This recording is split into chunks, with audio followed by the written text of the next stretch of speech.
Good morning from New York. I'm Chris Hayes. President Obama returns to Los Angeles today for a celebrity-studded concert and fundraiser. And Venezuelan President Hugo Chavez faces what might be his biggest electoral challenge to date as Venezuelans go to the polls in today's presidential election there.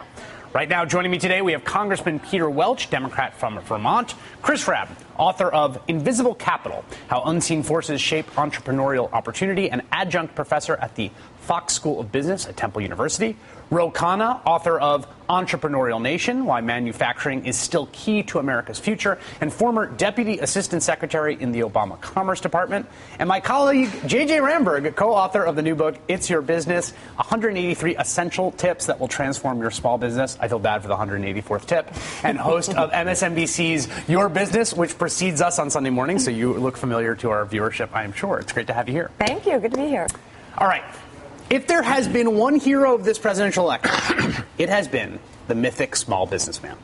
Republicans dedicated their entire convention to the small business owner with the theme, We Built This, and Democrats rarely miss an opportunity to tout how their policies would help small businesses. This dynamic was on full display in Wednesday night's presidential debate, where the words small business were mentioned over 25 times.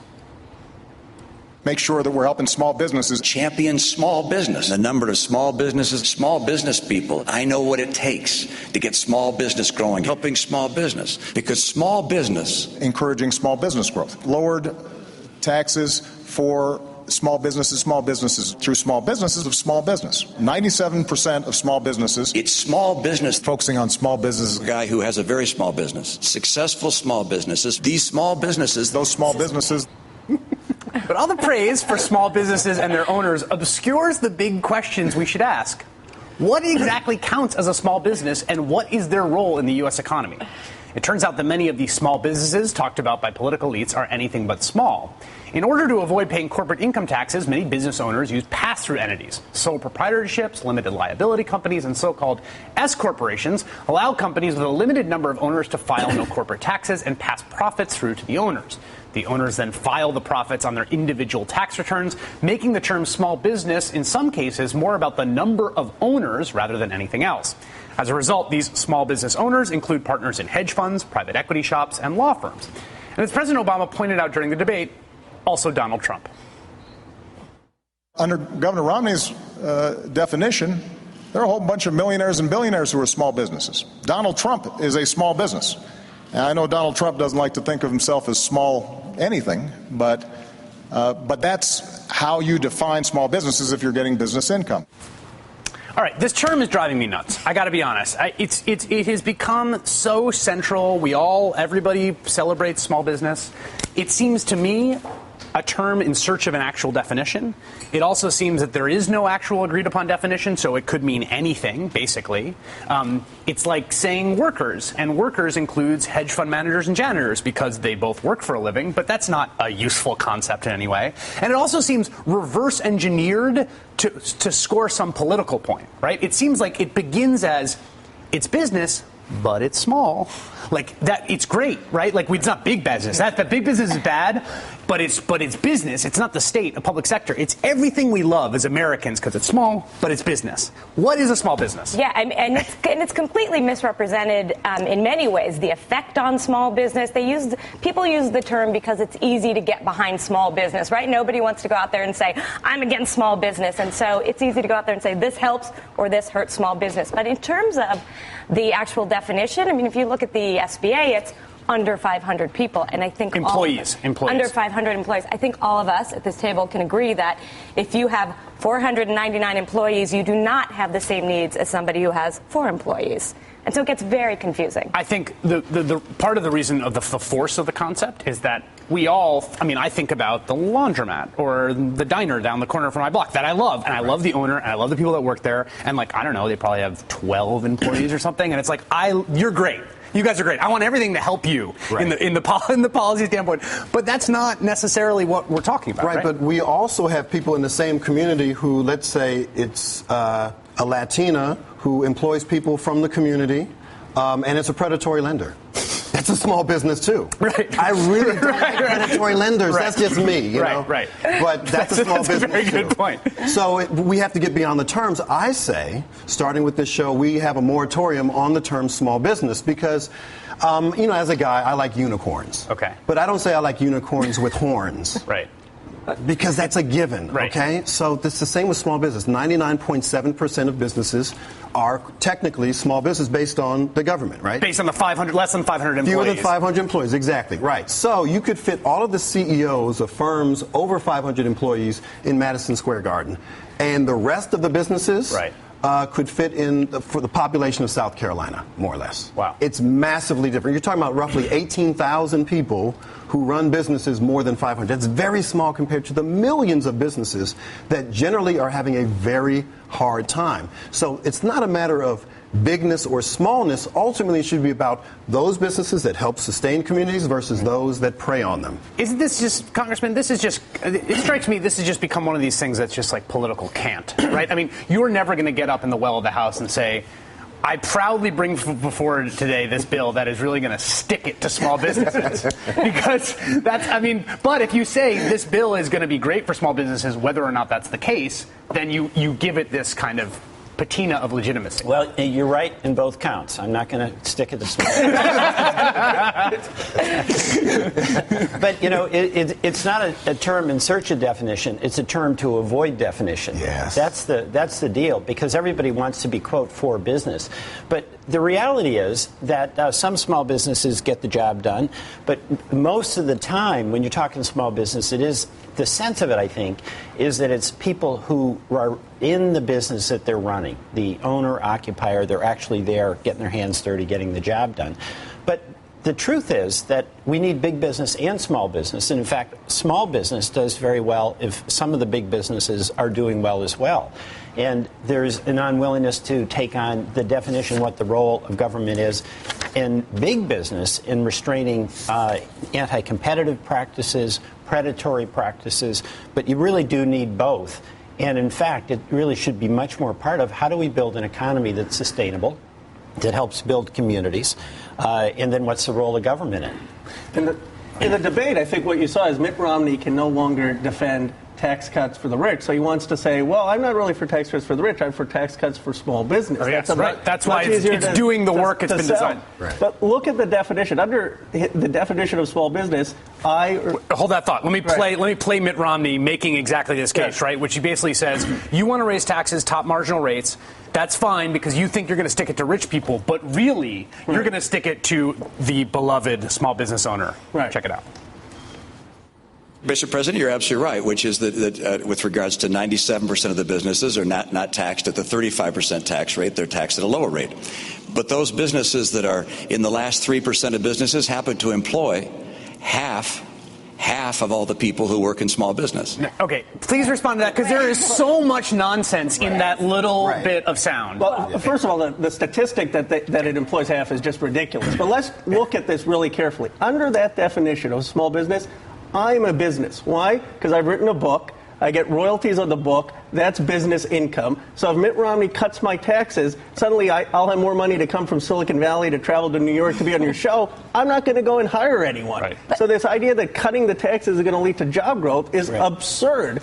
And in contrast, you have the president saying, I'm for tax cuts too, but I am going to give tax cuts if you actually hire someone. Let's establish one thing first, though, just because it can get my brain was soup as I was trying to sort through all of these different definitions. The SBA, the Small Business Administration, defines small businesses as with employers less than 500 or less employees, right? So if you're qualifying for a small business loan.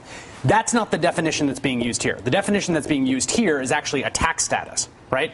In this study. Yes, and this is where the fact is wrong. So thank you. All of people who have pass-through income, so you have a kind of company that's set up so that you're not taxed at the corporate rate, you're taxed at the personal rate, those people employ half of the Americans that he's talking about. Half of the people employed by small businesses. Right. It's not the 3% that he's talking about. The 3% employ a small percentage of that. Right. So when he's talking about 54%. Oh, I see what you're saying. See, he's mixing up. It comes from an Ernst & Young study, and they sort of mixed An up. Ernst & Young study that was commissioned by the S Corporation Trade Group. Okay, I was reading the study last night. Right, but the study still says the correct thing. It's all of these corporations with pass-through. Right. I just want to make the point that the study that is the bedrock for these statistics about this thing about small businesses and their job creation potential, or all these sort of fractions you get in the debate about that study about S corporations, which is a specific kind of pass-through income entity, was commissioned by the S Corporation Preservation Trade Group that Ernst & Young did for them. Right. So that's the foundation upon which we are basing all these policy debates. I'm getting a headache listening to us talk. Perfect. Nailing it. And I think that's sort of what happened in the debate, because average people sitting there are trying to figure out how are they going to pay the bills and where can they get a decent job. And they know that the jobs that are out there now aren't paying the bills. They know that inflation's going up, even though it's like 1 or 2%. Buy gas at $4 a gallon, pay for college education, whatever it is. And the talk on small business just obscures what are we going to do in this economy to increase demand. And demand is then going to drive the profitability of small business, just what you said. We've got a survey of small business owners, which I thought was very interesting. It was conducted by Wells Fargo and the Gallup Small Business Index, and they say to them, why are you not hiring, right? And their number one hiring concern is that the revenues won't justify adding employees. I mean, that there aren't enough people, customers, to sell things to because the economy is not very good. And then you have to go current state of economy, cash flow, ability to make payroll. You have to go all the way down to the bottom of that for new government regulations at 46%. So after the debate, I spent a lot of time first talking to small business organizations to say, what was your reaction to this? And they had all of these very interesting statistics and big ideas. Then I spent a bunch of time talking to small business owners and saying, what did you think of the debate? And you know what they said? I don't really care. What I care about is how am I going to get more people through my door? Yes. How am I going to increase my customers? What's my marketing plan? I want to talk about some of the groups that represent or speak for small business, like the National Federation of Independent Business, which is another brilliantly Orwellian name. And also, if we focus in on a definition of small business that we can agree on, whether we should really be helping them anyway. Like, is it the case that they play some special role in the economy right after this? Your plan is to take the tax rate on successful small businesses from 35% to 40%. The National Federation of Independent Businesses has said that will cost 700,000 jobs. I don't want to cost jobs. My priority is jobs. That was a moment in the debate last night, on Wednesday night, that almost made me climb out of my chair, because this has become commonplace in the election. Scott Brown has cited studies by the National Federation of Independent Business. And what could possibly be more independent than a federation of businesses that then themselves are independent? Right. But the National Federation of Independent is essentially a right-wing interest group that is out there to, destroy Democrats at every opportunity. I don't think I'm overstating things when I say that. They have a very. It would be like me getting up here and be like, well, the Occupy Wall Street Working Group has come up with a study saying that it's just not an independent source in any way. It's akin to someone from the Tea Party saying, you know what, these folks just don't hate Obama enough. Right. Because NFIB split from the U.S. Chamber of Commerce years ago. It's the baby brother of the U.S. Chamber of Commerce. And the U.S. Chamber of Commerce, we should say, has been incredibly opposed to things like the Affordable Care Act and others, and has fought the Obama tooth and nail. But the National Federation of Independent Businesses split off because they thought the Chamber of Commerce was too soft. Yes. Right? Yeah. So that's and on a more basic level, too. I mean, they oppose regulations of virtually every kind. They oppose affirmative action. Which, interesting because elite organizations, corporations have all filed amicus and exactly. Fisher, Universities all support these things as necessary things for a diverse and highly competent workforce for the 21st century. So NFIB is radical. So anytime anyone references that, it's a red flag. Here's the irony. If you forget all the complicated and misleading statistics and just talk to actual small business owners and you say, what do you need? You want a marginal tax cut of 5%? Almost every small business owner will tell you, in my judgment, that their biggest issue is access to capital. How do they get loans? How do they survive the valley of death? And the biggest place where you can help them is the Small Business Administration, which is providing these loans. Right. 3 of the people who spoke at the Republican convention, quote-unquote, small business owners championing them, received loans from the SBA. That's really true. And that's where the president, he's increased the loans that the SBA is providing. He increased the limit from $2 million to $5 million for the loans available. He said you could have venture-backed companies that get loans. So let's have a real debate. So there have been they've expanded the category of enterprises and the amount of loans that you can get from the SBA. That's true. And, absolutely. And the SBA works with our local banks, and the smaller the bank, the better. But, I think that the whole debate on small business is really a metaphor for big bad government. Democrats always have a burden of trying to convince people that what we're trying to do actually can be in partnership with creating jobs and helping business. But to the extent that their government is right now in the debate, it's the enemy.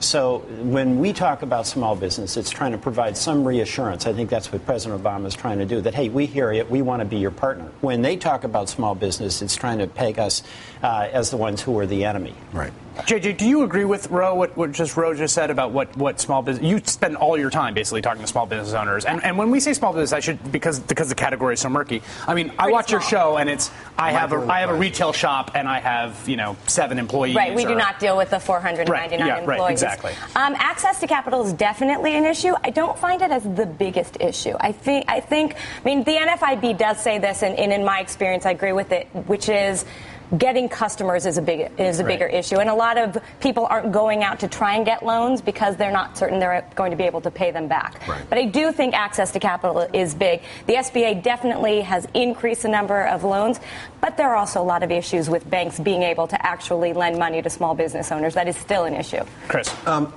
So here's the thing. SBA doesn't give money. It just guarantees loans. Right. So you still have to go to your local bank in order to qualify. But there are a ton of business owners, as you well know, who don't have the collateral, don't have good credit to get a bank and then go to get a bank loan and then get a guarantee from SBA. And talking about regulations, there are some regulatory issues that are making it harder for banks to loan. But let me ask, can I ask this question before it's like, okay, why should I care? If we all presume that helping small business is an obvious policy goal, right? The government should be doing things to help small businesses. And you just touted the Small Business Administration. Well, look, we don't have those subsidies for other kinds of loans. I mean, we do for student loans and other things. Why? Once we get our hands around the definition of small business, what is special about small business that we should be concerned with its survival either way? All right. So most businesses are geographically small. They're small scale in terms of the number of people they employ and also their range of services and products. So they are often neighborhood, maybe town, city-based businesses. So if they're going to employ people, they're going to employ people from their local economy, and that is inherently good, right? It doesn't matter if you have somebody who's coming in and brings in a business and it hires everyone from outside. I'm not even talking about outsourcing. I'm talking about the suburbs versus inner city Philadelphia. When I'm concerned about businesses coming into my city, right, I'm interested that they employ ideally people who are chronically underemployed or unemployed. Right. That will be the biggest bang for the buck. If we want to have a real policy to help businesses, it should be ones that target areas where you have the greatest distress in terms of economic, social issues. Ro, I want to hear your thoughts on this. Just quickly going to take a quick break.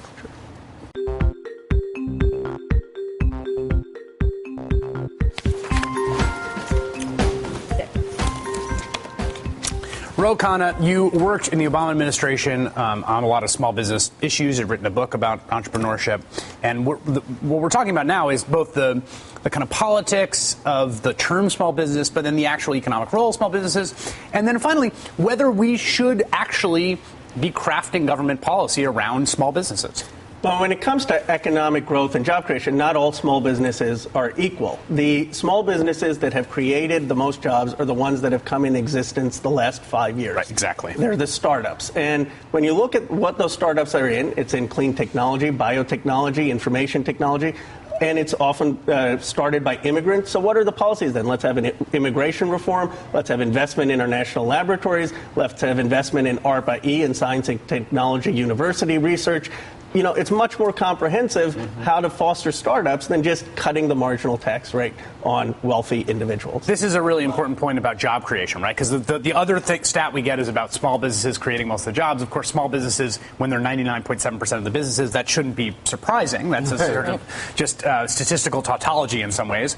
But the places where you do see more job creation is in small startup firms. In the first 5 years of firms, that's where you're getting the most. And there is a really interesting trend that's happened in the economy, which is that firm creation and startups have declined, and in a disturbing way. I think we have a chart of new businesses. A number of U.S. companies less than a year old starts to decline. Now, it starts to decline not when the tyrannical socialism of Barack Obama is imposed on the nation, but actually way back in 2006. And it actually, that last part of the chart is pretty striking. I mean, there is something happening. Now, it might just be that that's when the housing bubble bursts and then we have this long recession, so people aren't starting businesses because they don't think there's going to be customers for them. But that strikes me as something important and a genuine problem to think about. You don't think so? No. I mean, what it takes to be a business is to print a business card in this country. Most businesses are sole proprietors. Right. If you say you're a businessman, you're a businessman. That's one of the good things whether about you're this Jay-Z country. or not. Exactly. Right. I mean, the challenge is we don't need more entrepreneurs in this country. We need actually a more inclusive, better trained entrepreneurial class, right? If all of these universities and corporations and government officials say we need a diverse, prepared workforce, some of those people in the workforce are going to start their own businesses. We want them ready. If they're listening to Donald Trump, we're screwed, right? Because Donald Trump believes all you need is a great idea, right, a good attitude, and hard work. This is the story. This is the story we hear. That's the unholy trinity of business in America, right? But there's no data to prove that that's enough. And everything else is what I call invisible capital, all those things. And a perfect example is if the 5 things that are the only statistically significant things that will improve your chances in business, according to the Kauffman Foundation, which is the preeminent this huge study that I was reading, yeah. And they do studies all the time, and they're respected by Democrats and Republicans and the like. They say that it is access to sufficient startup capital, formal education, choice of industry, which is what you were just talking about, previous work experience in a relevant field, and previous work experience in a family-owned business. Those are the only 5 statistically significant factors that improve your chance in business. I mean, you and I both agree about this. There's this sort of cult of the entrepreneur, right? Everyone wants to be the entrepreneur. Totally. And when we think of that, we think of Richard Branson or Mark Zuckerberg, which is not the reality for most people. Running your own company is very hard, and it's very scary, and you're up at 3 in the morning. Right. That said, I do think it's important to support small business, A, for job growth, and B, because a lot of innovation comes from these small businesses. I would like to do a study one day of big business and small business and try and get the same thing through, the same idea or anything through, and see how long it takes through a small business and a large business. Yeah, please. Well, no, I was going to say that I thought, Ro, your point really was good.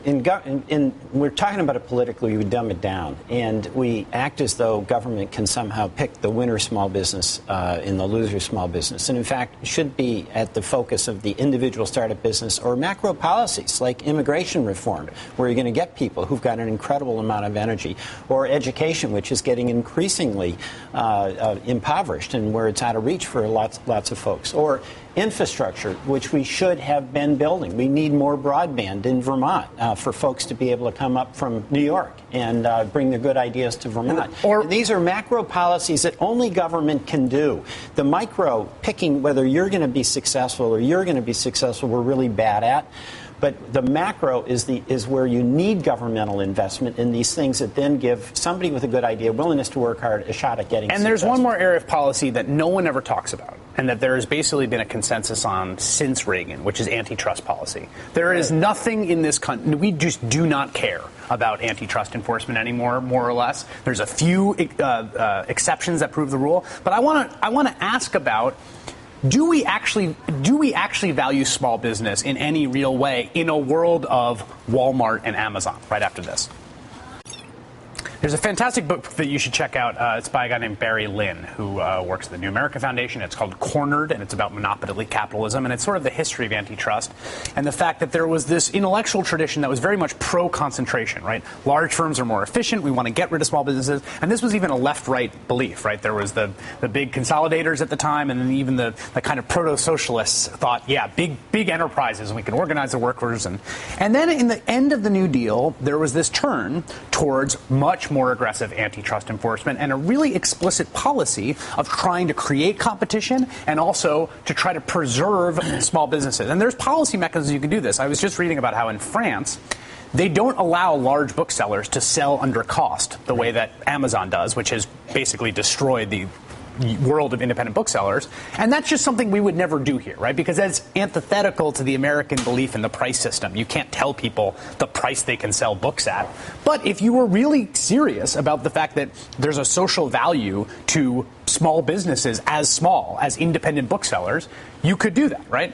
Another area of policy that we were just talking about is patent law, right? I mean, it seems to me like those are two big parts of American policy that don't get discussed, but if we were serious about small business, would get discussed. Right. Well, my brother and I started a business back in the mid-'90s in Chicago, and we eventually filed for 2 patents, and we got them after our business was shut down. Okay? Must have been really sad horns. And we owed so much in legal fees. And if anyone came up against us, we couldn't afford to go after them. That's the issue that's not talked about a lot is not only do you have to get the patent, then you have to defend the patent. And so talk about what does that mean? Because this, I think there's really interesting reporting being done on this, and hasn't bubbled up as a big political issue, but it's really important. Right. Okay. So I'm a small business owner. I get a patent. I find out you, Chris Hayes, huge business owner or big company, millions of dollars, billions of dollars. You're violating my patent. Well, now I have to fight it. I have to fight you, and you have deep pockets. I don't. Who's going to win? Plus, there are entire little micro enterprises that are just patent trolls, right? They just sue people for patent infringement. A lot of Texas operations, but no, this is in Vermont. It's exactly right. I've been talking to some business folks up there, and they've got patents, and they're getting sued constantly, and it's just a stick-up.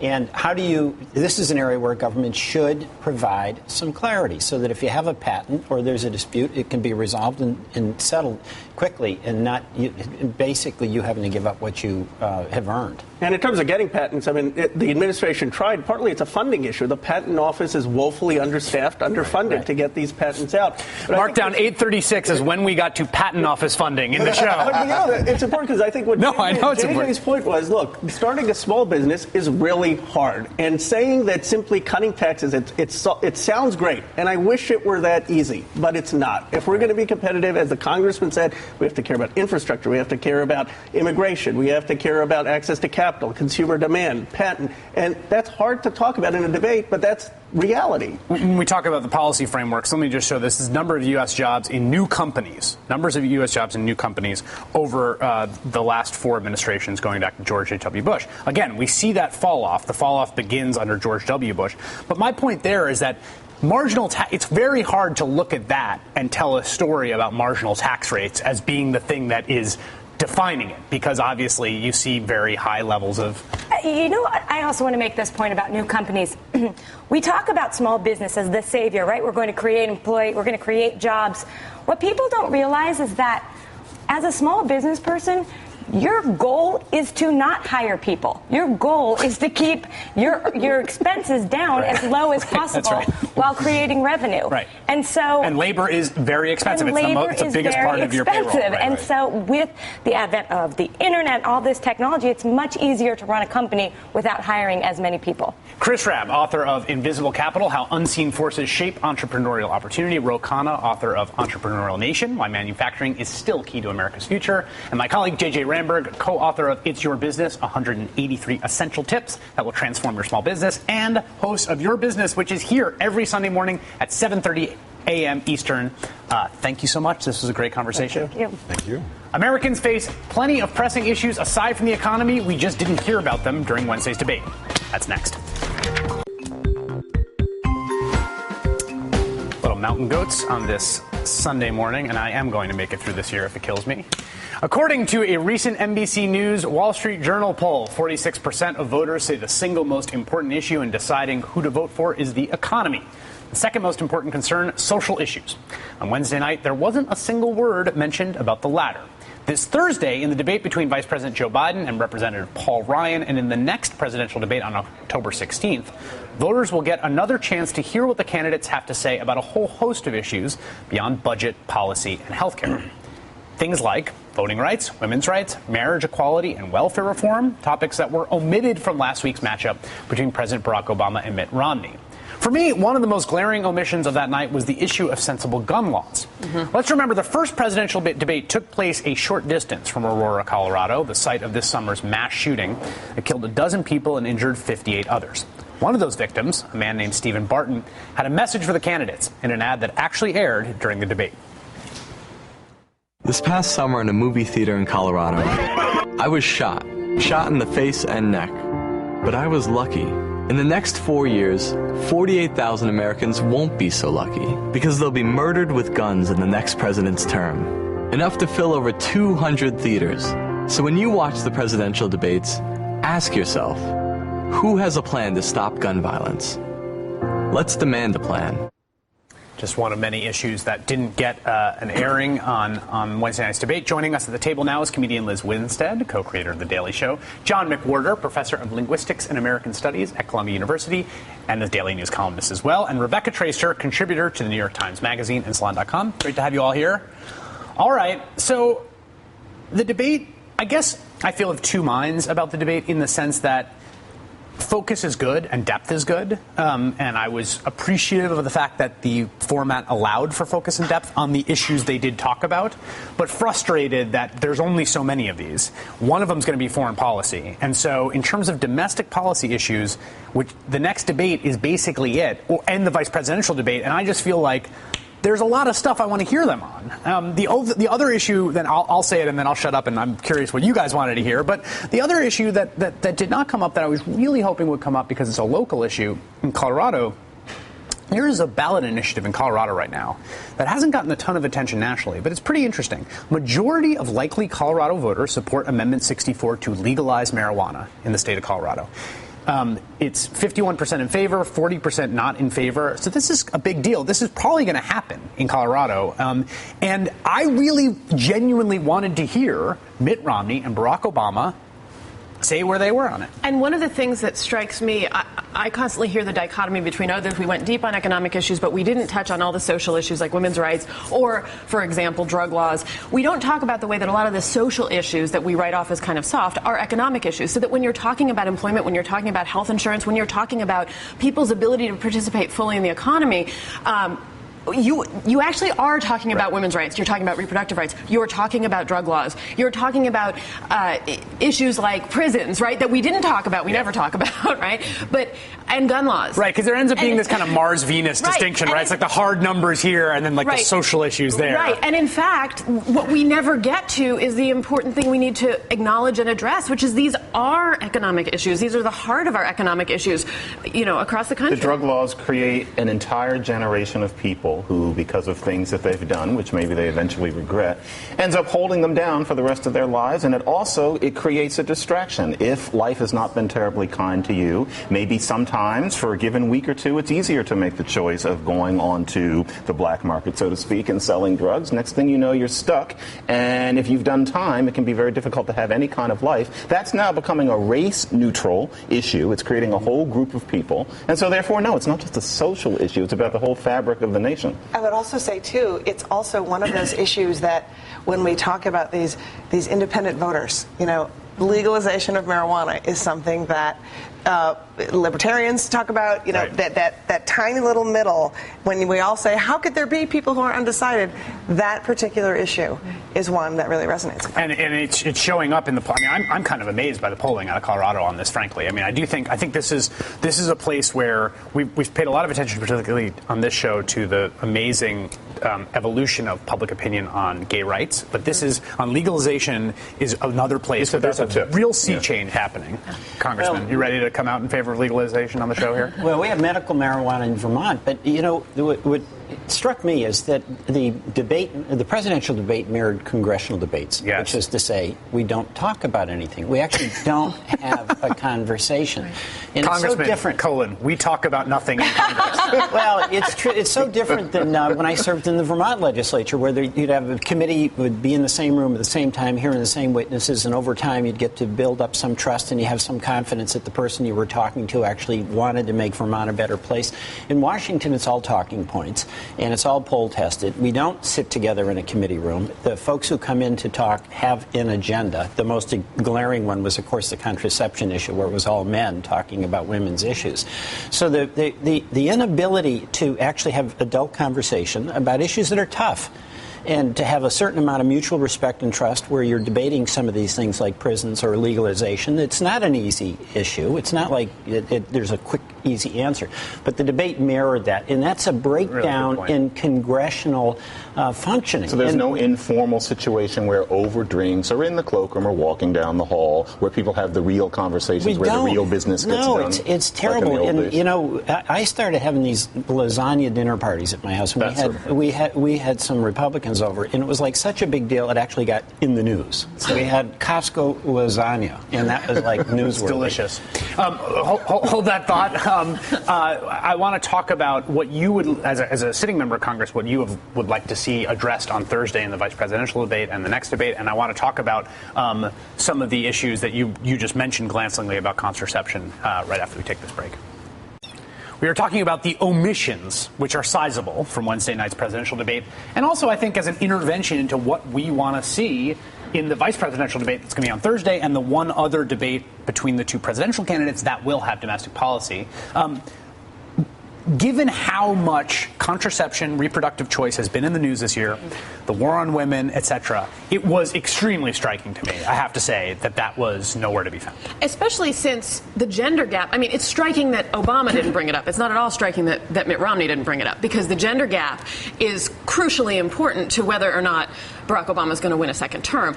And it's very much on his side. And so one of the things that I was perplexed about watching the debate, it was not that he didn't attack Romney on a variety of issues. It was that he didn't offer a sort of positive version, especially given that it turned out to be a rather free-form structure to the debate, since Lara wasn't directing it much. And I wanted him to talk positively about his stance on women's rights and his... Right, just bring it up out of nowhere, because why not? Talk about Lilly Ledbetter. You don't want to talk about abortion? Talk about Lilly Ledbetter. Because this is really working for him strategically in the polls. It's crucial. And so that was very surprising to me. And I also think, too, just to double down that, did I just say that? Ugh, kick me off your show right now. Yeah, I'm going to throw you under the bus. I'm telling you, give me a nod. Just double down. I'm throwing you under the bus. I think the other thing that people really want to look at in this election is not only Mitt Romney, but the party that Mitt Romney serves. And with the issues of choice and the legislation that's going on, not only in Washington, but around the states, when Obama gets called out all the time on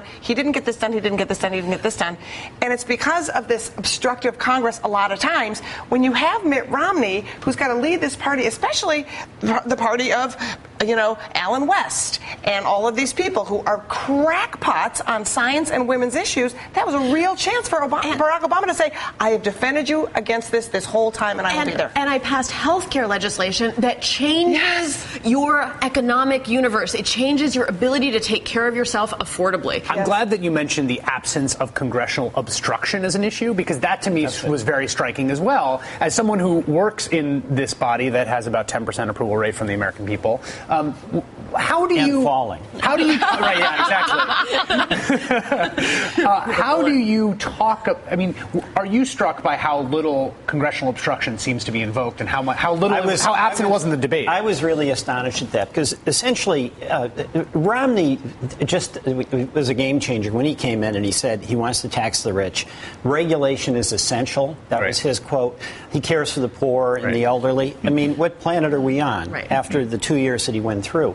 And that was when Obama, because debate is really much more about getting an emotional tone and an emotional connection, and the issues that we talk about are in service of that. And that was the opportunity for Obama to hold him accountable and ask him, well, what about that guy Mitch McConnell, who's such a big supporter of you, and said that his goal as a Senate leader is to make me a one-term president? What about the debt ceiling, where you guys pushed us over the cliff and had no Plan B? What about the midnight budget agreement 2 Decembers ago where we were about to shut out the lights in government?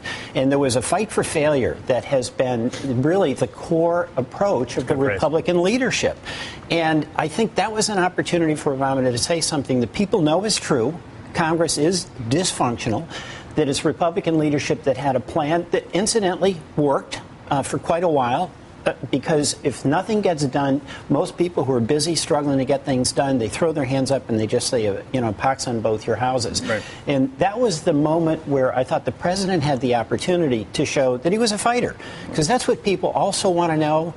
And when Romney stole the show by literally turning upside down what his positions have been, it was time to hold him accountable. I can't make any sense out of it. I think it's been said in some places, and no, not by me, that Obama actually, and this has been said by people who are fans of his, that maybe he's just not very bright. The other night was the first time I actually wondered what was wrong with him. It's not that. And then I don't think that it's because he's afraid to be an angry black man. To say the sorts of things that you're talking about there would not have looked angry. It would have looked just like intelligence. I suspect that he is used to just riding somewhat on that charisma of his. And I think he kind of thought that just standing there and being his rather larger-than-life self would take care of things in a way that it just didn't, because we're used to him. Well, there's a few other theories about this since we're talking about it. Steve Schmidt at the table at the coverage made a good point. He worked in the 2004 re-elect for Bush, and he said, no one can nag the president to prepare for debate. Because the president always has more important things to do. And when you say you need to go to debate practice, he says, Turkey and Syria are about to go to war. That's sort of the argument winner. The only person who can make the president prepare for debate is the president himself, prioritizing it. And I do think preparation does matter, and I do think we saw that a little bit. Would he have needed practice, though, for these things? Yes. I think that's... I just want to say, and the one thing they should practice, and if their advisors didn't know this, and maybe they don't, is what it's going to look like on TV. Because that split screen, I was surprised. The network that I watched, and I don't know which one it was because it was on at this larger thing that I was at. Sure. Showed a split screen the entire time. Yeah. So when the president's taking notes and carrying on, and down. He has no idea. If he were to see that in advance, if they would have shot it like that, he would have not done that. Boom, I'm sorry. No, don't apologize. I want to hear what else we should be hearing on Thursday and we didn't hear on Wednesday after this.